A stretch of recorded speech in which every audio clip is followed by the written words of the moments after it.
Hi everyone, so my name is Emily Zobel Marshall and I live in Leeds, and I'm here to talk to you about a cunning trickster called Anansi. And I imagine quite a few of you will have heard of Anansi before, or have heard of Anansi's trickster stories. But I'm going to tell you all sorts of interesting things about Anansi, and I'm going to share some Anansi stories with you. Now let me start by telling you a little bit about myself. Although I live in Leeds, my mother is from the Caribbean, and I'm sure many of you watching have also got family in the Caribbean or have been to the Caribbean or are from the Caribbean. Now my mum was from Martinique, and it's a French-speaking island in the Caribbean. And as you know, the Caribbean are lots and lots of tiny little islands between North and South America. Now, I don't know how much of the history of the Caribbean you're familiar with, but a lot of the people that came to the Caribbean came from West Africa, and they were brought to the Caribbean as slaves. When they were taken to the Caribbean, they brought a lot of their culture with them. So culture is music and dance and song, and also storytelling. So the stories that we're going to hear today, the Anansi stories, are from West Africa, and they were brought with the enslaved to the Caribbean. And let me tell you a little bit about Anansi in West Africa. First of all, though, I'm going to show you a picture of Anansi. There's all sorts of different types of drawings of Anansi. But here is Anansi sitting round the dinner table with his children, with his wife and his 3 children there, and there's Anansi. And in this picture, Anansi looks very much like a man. Now, sometimes Anansi is a man, and sometimes Anansi is a spider, and sometimes Anansi is half man and half spider, because he's a shapeshifter. So let me show you another picture. So in this picture here, you see Anansi is half man, half spider. So he's got 8 arms and legs. And here's another picture of Anansi from Anansi Stories. There's Anansi there. And here, see Anansi as a hairy spider with a man's face. So there's all sorts of ways of drawing Anansi, and there's all sorts of ways of imagining Anansi. Now, being a shapeshifter gives you a special talent. It means that you can get out of any sticky situation by changing your shape. And that's exactly what Anansi is a master of. He's a master of trickery, and he's a master of cunning. Now, if you think of a spider's quite small, isn't it? A spider often lives in the rafters. Some of you might hate spiders. I know my grandmother hated spiders. She used to try and get them out the house with a broom. But a spider can hide from you, and a spider can watch you while you can't see the spider. Now, all of these things about the spider make it an excellent creature to be a trickster. Another thing that a spider can do is create a web. And if you think of the web, isn't it a magical thing to be able to make something out of your own body, out of the substance of your own body? And a web is a beautiful creation because it's nearly invisible, but it's really strong, and it can catch things in it. You catch flies, you see spiders catching grasshoppers, butterflies, all sorts of things. Anansi, the spider, also has many eyes, and when you can see people and they can't see you, it means that you can play tricks on them. So all of these things, Anansi's web, the fact that Anansi can hide, the fact that Anansi can see people when they can't see him, make him a very good trickster. Now remember, Anansi is small. So one of the ways that Anansi tries to get the better of bigger, larger, more scary animals like tiger or lion or crocodile is by using his brains rather than his muscle. And that's a really important lesson in life, is to think about how you can use your intelligence to get out of a difficult situation rather than trying to fight your way out. That's what Anansi always does in the Anansi stories. What Anansi is also very good at is language. So he's a master storyteller. He can use language to tell a brilliant lie or to invent an amazing story. And he can also sing. And singing can be one of the ways which he lures his victims into his traps. So he has all these incredible skills. But let me tell you something else about Anansi, because there's some things about him which are not so good. He's really greedy. He's always hungry. He always wants more. And another thing is, you can never trust him. If Anansi says, go jump down that hole, don't go jump down that hole. So when you listen to an Anansi story, you don't have to think, I will do as Anansi does. Sometimes you can think, I will not be one of Anansi's victims. I won't act like them. And one of the ways that Anansi often gets the better of the more powerful animals is by playing on their pride. So if they're too vain or they're too proud or they're too greedy themselves, Anansi knows how to trick them to his advantage. Now, in West Africa, people told Anansi stories at the end of the day, and they'd sit round in a circle, as people have been doing for thousands of years, and tell the stories of Anansi. Those African stories are mainly about how Anansi got the better of the sky god, Nyame. Nyame is a bit like any god that he sees everything and he's all powerful. Now, in the West African Anansi stories, nobody can defeat Nyame. Nobody can do anything to Nyame apart from, you guessed it, Anansi. So in those stories, Anansi does terrible things to the all-powerful sky god. So he steals his wife, he takes his children, he takes his gold. He also does things which are quite good for humankind. So he goes up to Nyame's realm and he brings down stories for all of humankind to enjoy. So I'm going to read you now a West African story about Anansi and how Anansi brought stories to humankind for all of us to enjoy. So this story is called Anansi and the Sky God. And as you know, the Sky God is called Nyame. And this is a West African story, and it's hundreds and hundreds of years old. And it's a story that hasn't been passed down to people in books, but through being told from one generation to another. It's what we call the oral tradition. So it's been passed down from one grandma to her grandchildren, and then to their grandchildren, and so on and so forth. So when you're listening to this story, you could imagine that you're in a little West African village, okay, and the sun is setting, and you're sitting round, and the air is nice and warm, and you're listening to the story. And you'll probably be outside. When there are shadows between night and day, sometimes you think you see things that aren't really there. So maybe, you know, when you're sitting down to hear a story like this, you hear a rustle in the bush, and that might be an Anansi watching, you know, scuttling away, playing a trick. Okay, so there are many stories about Anansi, the Spider-Man. They come from Africa, but they're known to children all over the world. This is one of the stories, and it tells how Anansi went to the sky god to ask for some stories for the children of Earth. And it tells how the sky god stories became known as spider stories. Once the children of Earth had no stories. The sky god had all the stories, and he kept them by his chair in his house up in the sky. Anansi the Spider-Man knew about the sky god's stories, and he wanted them for the children of Earth. I know what I will do, said Anansi. I will go up and see the sky god and ask him if I can have some of his stories.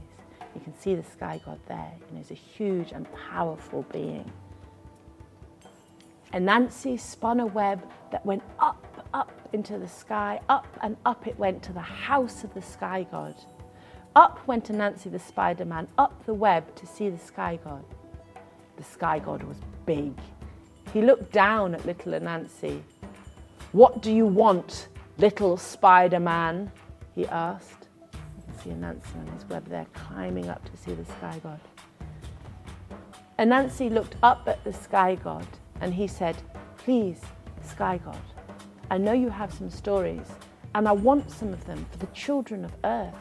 What can I give you for these stories?" The sky god laughed at Anansi. "You are a funny little man," he said. "I will tell you what I want for my stories, little Spider-Man," said the sky god.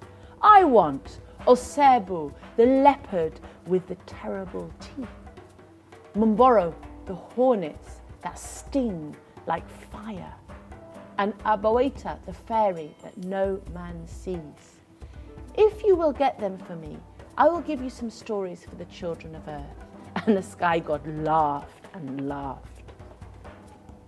"Yes," said Anansi, "I will do as you ask." The sky god laughed more and said, "How can a little man like you get me such things?" he asked. "Osebu the leopard will eat you, or Momboro the hornets will sting you. And as for Abotea the fairy, no man can see her. So how can you get her for me?"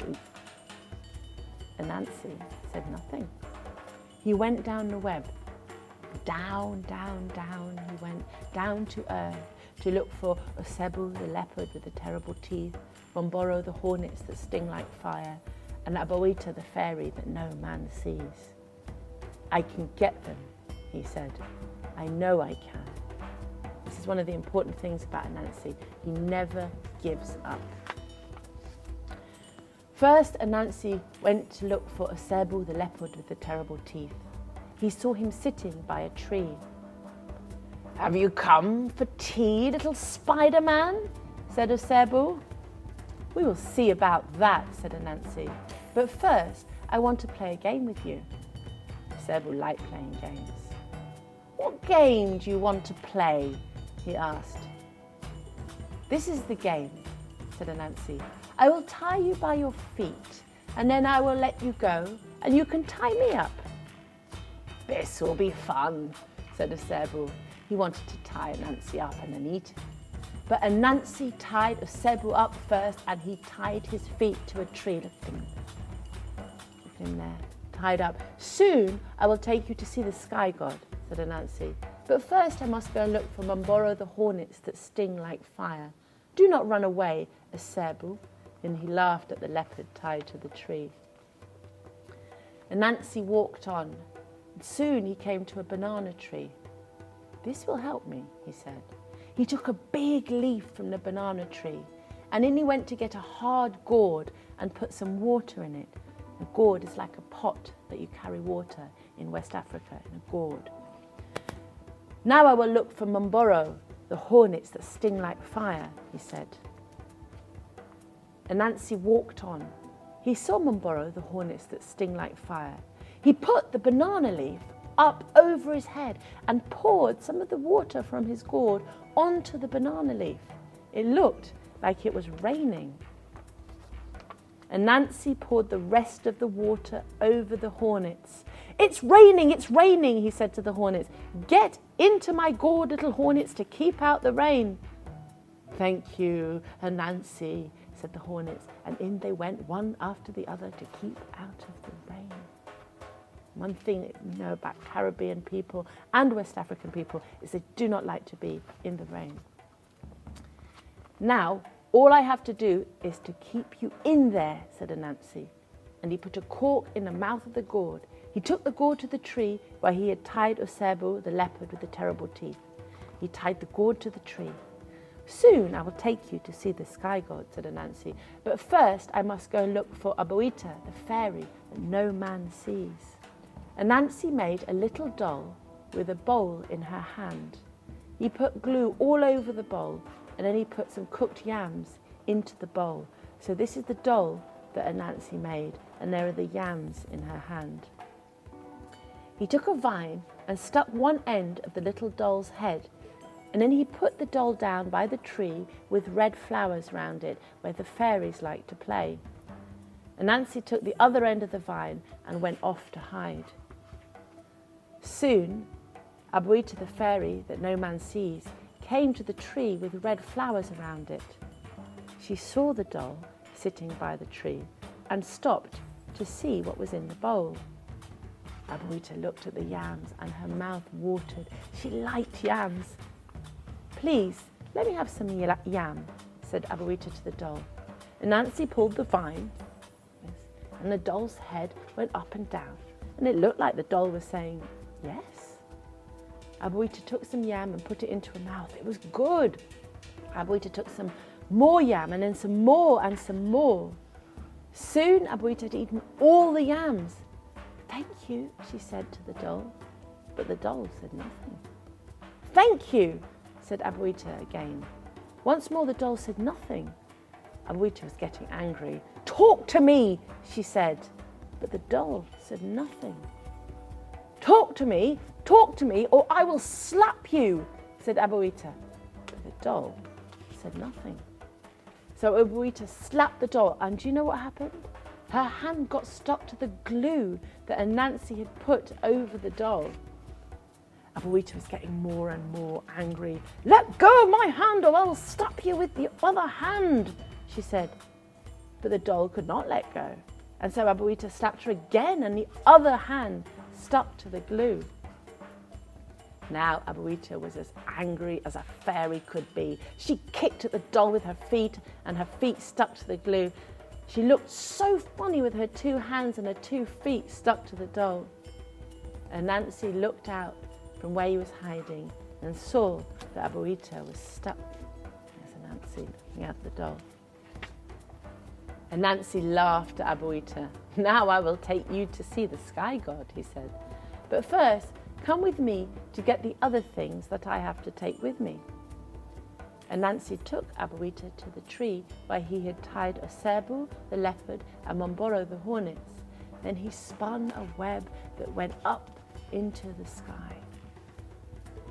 Anansi pulled Osebu, Momboro, and Abuita up the web and into the sky. He put them down at the sky god's feet. "Here are the things you asked for," said Anansi. "Osebu, the leopard with the terrible teeth, Momboro, the hornets that sting like fire, and Abuita, the fairy that no man sees. Now will you give me some stories for the children of earth?" The sky god saw Osebu, the leopard, Momboro, the hornets, and Abuita, the fairy. Then he looked down at Anansi, the Spider-Man. "Yes, Anansi," said the sky god. "You have given me all the things I asked for. Now I will give you all my stories, and from now on they will be known as Spider Stories." Anansi was pleased to have the stories. He took them down to the children of earth.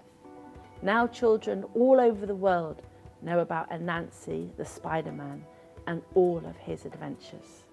And you see that picture there? There's Anansi.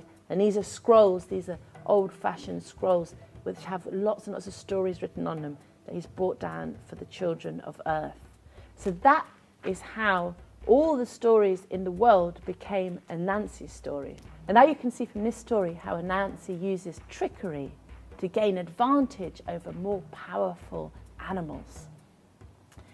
Now, one of the things that happened when the Anansi stories, and now you've heard a traditional West African Anansi story. Now, when the Anansi stories were brought to the Caribbean, to places like Jamaica, to places like St. Kitts, to places like St. Kitts and Nevis, to places like Trinidad, when the Anansi stories were brought with enslaved people over to the Caribbean, the stories changed. And you might wonder, why would a story change? What's amazing about stories is that they're always changing to suit the needs of the people that tell the stories. So in West Africa, where people were not enslaved, Anansi is playing tricks on the sky god and bringing things down to earth for humankind. But the Anansi stories that the slaves told on the plantation were quite different. Now, some of you will know about how terrible slavery was and how for hundreds of years people in the Caribbean, black people in the Caribbean, had to work cutting cane, growing tobacco, or cotton, all of their lives. They were not free, they were not paid for their labour. If they didn't work hard enough, they may be whipped, and worse. And many, many children were born into slavery. It was a terrible, terrible period of history. Now, the Anansi stories in the Caribbean became or reflected the plantation environment. So you actually got stories about master with the whip, or you got stories which had references to all sorts of Caribbean foods. So green bananas or yams are part of the Anansi stories. You also find that in the Caribbean stories, Anansi is playing tricks on master and the white bosses who oppressed the plantation slaves. So what happened is that Anansi became a way for enslaved people to work out how they could find just a little bit of freedom for themselves within enslavement. Okay? So if you imagine that you're not free and you can't run away, how do you find a little bit more for yourself just to survive the day? And the Anansi stories helped people to work out how they could do that. So sometimes that might involve telling a lie, saying that you were too sick to go to work in the fields that day, and finally getting an hour or two of rest. Or one of those tricks might be to get a little bit more food, because slaves were not fed properly. So a way to try and find a little bit more food. One of those tricks might be going to the garden and stealing some yams, some bananas, something that you could take home for your family who are also very hungry. So those tricks of Anansi became the tricks of the slaves. And the Anansi stories were like secret messages that the slaves could use to work out how they could survive and resist being slaves. So you see how important the stories were. There are all sorts of questions around playing tricks. Now, some of you have played tricks, I'm sure, in the past. And there are probably times when a trick is okay to play and sometimes where a trick, is cruel. In an Anansi story, the trick is generally played on somebody powerful from somebody who doesn't really have power on their side. So Anansi is very small, he could easily be crushed, so he has to use his brains to manage to survive in an environment where everything is against him. So that's why Anansi becomes symbolic of that resistance and that survival that the slaves had to go through on the plantations. So we know that Anansi's tricks were used by enslaved people to survive in the plantations. Now, I've written a book about Anansi, and it's called Anansi's Journey, A Story of Jamaican Cultural Resistance. And you can get it on Amazon. And this book is all about that journey that Anansi made from West Africa to the Caribbean. This one specifically focuses on Jamaica, because Anansi is considered a national hero in Jamaica. Everybody loves an Anansi story in Jamaica. And I spent 3 months living in Jamaica collecting Anansi stories. And I did that to find out how alive Anansi was today in Jamaica. Because we know these stories are very, very old. So are people still interested in telling them? Are young people still interested in telling them? What do they mean to people today? And I was really impressed to find that everywhere I went, everybody had an Anansi story to tell. Whether I was talking to a taxi driver or a school teacher or school children, everyone had an Anansi story to share. Everybody loved Anansi stories, so Anansi was alive and well in Jamaica, no doubt about it. Also, we found references to Anansi, in music, in DJs were referencing Anansi, were talking about Anansi in their music. There's films about Anansi, there are cartoons about Anansi. So Anansi was everywhere. But one of the places that I found Anansi alive and kicking was with the Maroons in Jamaica. And let me tell you a little bit about the Maroons. Now, this man here is a maroon bang blower. And you can see that he's holding a cow horn in his hand. Now, I went up into the forest, into the jungle really, in Moortown to meet the Moortown Maroons and to hear about their Anansi stories. Now, the Moortown Maroons are descendants, so they're the ancestors of slaves who escaped slavery very early on. So in the 1700s, they escaped the plantations and they went up to hide high in the hills, and they formed their own communities. Now, the British soldiers wanted them to come back to the plantations, so they sent whole regiments up into the mountains to bring the escaped slaves back, but they couldn't do it. Even though there weren't that many escaped slaves, the British soldiers couldn't do it. And the reason they couldn't do it is because they played Anansi tricks on those soldiers. So they did all sorts of things. First of all, those slaves, they knew about the jungle, so they knew about all the different trees, they knew about the rocks, they knew about the plants, they knew about the flowers, they knew about the poisons. They knew what plant could put you to sleep, and what plant could make you stay up all night, or what plant could poison you. So they knew all about those things. The British soldiers didn't know that, and they didn't know the terrain. So when the British soldiers went to try and bring back the escaped slaves to the plantation, they played Anansi tricks on them. Things like poisoning them, things like hiding in the bush and pretending there were lots more of them than there really were by calling out in the night. And the British soldiers were terrified. They were very, very scared. There were also, the Maroons, those escaped slaves, brilliant warriors. And some of them had those warrior techniques from West Africa. So they knew how to fight. Even though they didn't have guns like the soldiers, they had cutlasses, they had other weapons, so they could fight the soldiers. They were extremely brave. They had nothing to lose. And in the end, the British government gave them, they called themselves the Maroons, their independence. They said, okay, we can't capture you. There's nothing we can do to bring you back to the plantations, so we give you your independence. The deal was, though, that the Maroons were supposed to bring any new escaped slaves back to the plantations. We don't really know how much they did that. But the Maroons continued to live for hundreds of years up in the mountains in Jamaica. So when I went there, and that was about 20 years ago, they were still living up there in their own communities. Now, one of the things that the Maroons used to warn each other that the soldiers were coming was this cow horn. They call it the abeng, an abeng. And this man, Mr. Bernard, was the Maroon abeng blower. And he was a very spiritual man. And he said he could see things that you can't normally see. He said that he could speak the language of his West African ancestors. And he also said, when I arrived at his house up in the mountains, he said, "I've seen you, I've been watching you." I said, "No, I don't think we've met before." He said, "I see you, but you don't see me."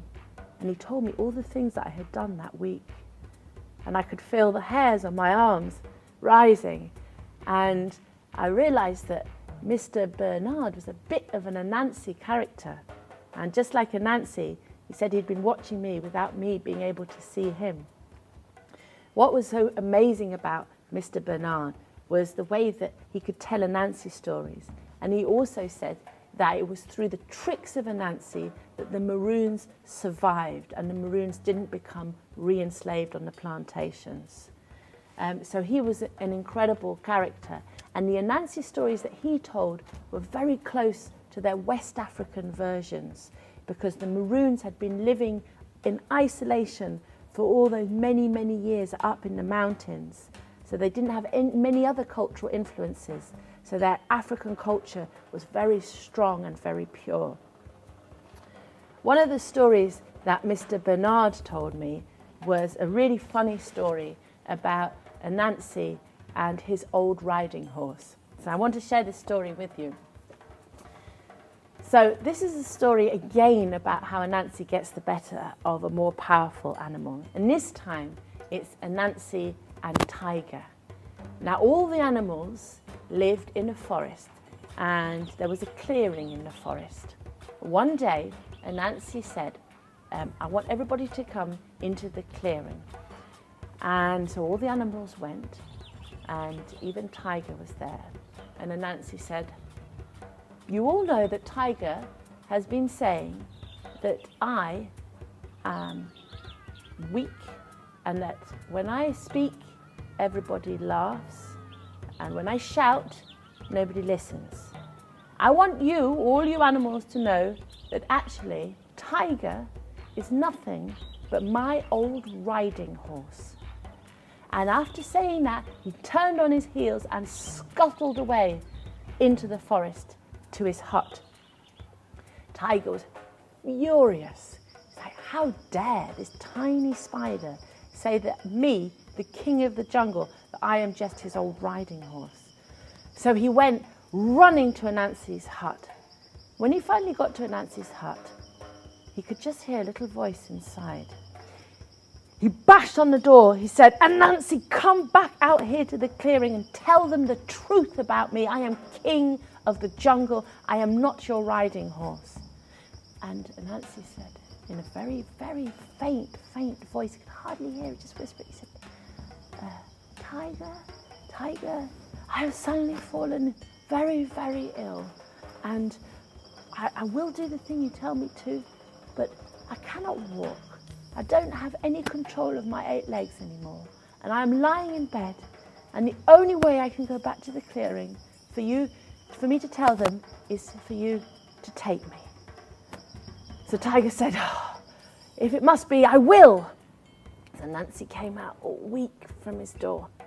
And he said, Tiger, the only way I can get there is to ride on your back. So Tiger went, oh. And he crouched down, and little Anansi climbed onto his back. And Tiger set off for the clearing, galloping through the forest. Suddenly Anansi said, oh, Tiger, I shall never make it to the clearing. I shall never make it because I am slipping from your back. And what I really need is something to sit on. It could be an old blanket, anything at all. I just need something to sit on. Very well, said Tiger. He's getting cross now. And he gave Anansi an old blanket to sit on. So Anansi sat on the blanket on Tiger's back, and off they went again through the forest. Until Anansi again said in a little weak voice, Tiger, stop, Tiger, stop, Tiger, stop. You're going too fast for me, Tiger. You're going too fast. Break me off a little stick, just a little stick, and then I can hold it. And if I want you to go faster, just 2 little taps on your bottom. And if I want you to go slow, I shall tell you. But just a little stick. Very well, says Tiger. Breaks him off a twig, gives it to Anansi. Anansi holds on to Tiger's back, sitting on the rug with a little stick, and off they go again through the forest. Now Tiger's trying to gather pace to get to the clearing as quickly as possible. Then Anansi goes, oh, Tiger, stop, Tiger. And Tiger's so cross. Anansi, what is it now? Tiger, I'm gonna fall. That's all there is to it, I'm gonna fall. Just tie a little rope around your neck so I may hold on to it, just a little rope, and it'll be fine, and I'll be fine, and I will make it, just a little rope. Very well, said Tiger. Anansi got a rope, tied it round Tiger's neck, made a little knot, and then he held on to Tiger's back, and Tiger sped through the trees into the clearing. And he roared as he approached the clearing, and all the animals gathered in a circle around Tiger, and Anansi was there limp on Tiger's back. And Tiger stood on his back legs and he said, "Anansi, tell them all the truth. Tell them you lied. Tell them I am king of the jungle. Tell them I am not your old riding horse." And Anansi looked at the animals and suddenly he stood up straight with his back and he flexed his shoulders and he held the string with his 8 legs and he looked at the animals and he held his little stick and he tapped Tiger on the side and he sat up in his saddle and he said, "Ha! Ha! See what I tell you? Tiger is nothing but my old riding horse." And Tiger suddenly realized that he had been tricked, and there he was with reins and a saddle with Anansi riding on his back. And he dropped to his knees in shame, and Anansi climbed down, and Tiger left the forest and never came back. And from that day on, nobody ever laughed at Anansi. So that is a Caribbean story. That's the Caribbean Anansi story.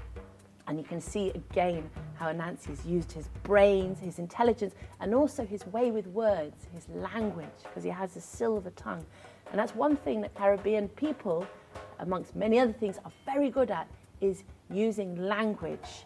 So whether it's in song or poetry or writing or storytelling, is to have a love of language and an incredible gift of storytelling. And that's what Anansi has as well. And it's through his silver tongue, through his gift of storytelling, that he can tell lies and he can create stories and he can fuel people's imaginations into believing him. So it's an amazing gift, the gift of storytelling.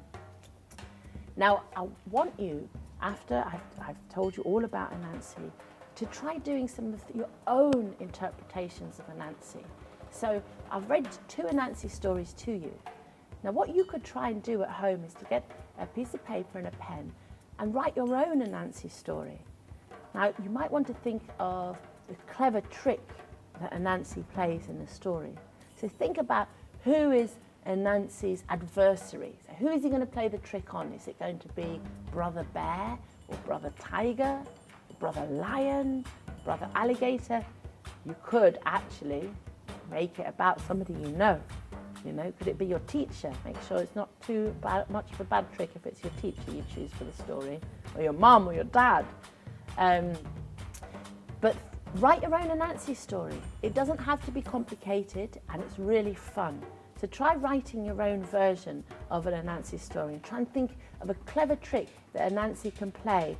You know, and often that's through shifting his shape or using language, using his silver tongue, or hiding, you know, up in the rafters and watching people. You know, so think of how he uses his trick and what his skills are. It might be the trick might also be to do with the web that he has, that magical web that is both invisible but very, very strong. Another thing that you could do is to draw a picture of Anansi. Okay, so anyone who's a good artist might want to try drawing a picture of Anansi. And, you know, and like I said, you know, Anansi is a shapeshifter. So there's all sorts of different ways of drawing Anansi. You could draw Anansi like a spider. You know, we've got pictures of him like a spider here. This is an African story about Anansi and Nyame. And there, you know, look, he's very much like a spider. You see? And this is a very nice story. And look at the picture of Nyame in here. Nyame looks amazing. There's Nyame. That's the sky god holding the moon. This is about the story of how Anansi gets the moon from Nyame. So you could draw Anansi just like a spider, or, you know, you could draw Anansi like a man, like in that story that I read you about Anansi, the sky god. So you could draw him like a man. But he's a shapeshifter, so actually your Anansi could be a woman. Why not? You know, having an Anansi woman character. Because women are the ones who often told Anansi stories. So why not have an Anansi woman as the main character in your story? So have a go at that. There's actually a really nice poem that I want to share with you by a very famous poet called John Agard, who's from the Caribbean. And you can find some of his poems on YouTube. If you just Google John Agard, he's from Guyana, and he's an amazing poet, and he loves Anansi. So many of his poems and his stories are all about Anansi. So this is a little poem about Anansi's shape shifting. So this is a book called Web Lines, and it's all stories and poems about Anansi that John Agard has written. So this is a poem about Anansi's shape shifting. Cunning spread its dazzle rays to trap cloud in web of light. Trickery trickled from the underbelly of a leaf. Wisdom winked from shift of green, mercury-eyed grass. And I, Nancy, preened my spider costume in morning's mirror. Rain falling, sun shining, perfect day for shape-shifting. So that's a little poem about Anansi and Anansi's shape-shifting. And it's about Nancy thinking it's a perfect day for him to start shape-shifting. So in your picture, you can have Anansi taking on many different forms. And then finally, the other thing that you could do is try and write a poem about Anansi, like John Agard has. So you could write as if you were Anansi yourself. That's what John Agard has done here. He's imagining what it's like to be Anansi. Rain falling, sun shining, perfect day for shape-shifting. So you could be Anansi, or it could be a poem about Anansi. And here's a poem here by another famous Caribbean poet called Andrew Salkey. And this is a story not from Anansi's perspective, but about Anansi. Anansi is a spider, Anansi is a man. Anansi's West Indian and West African. Sometimes he wears a waistcoat, sometimes he carries a cane. Sometimes he sports a top hat. Sometimes he's just a plain, ordinary, black, hairy spider. Anansi is vastly cunning, tremendously greedy, excessively charming, hopelessly dishonest, firmly confident, fiercely wild, a fabulous character completely out of our mind and out of his too. Anansi is a master planner, a great user of other people's plans. He pockets everybody's food, shelter, land, money, and more. He achieves mountains of things, like stolen flour dumplings. He deceives millions of people, even the man in the moon. And he solves all the mysteries on earth, in air, under sea.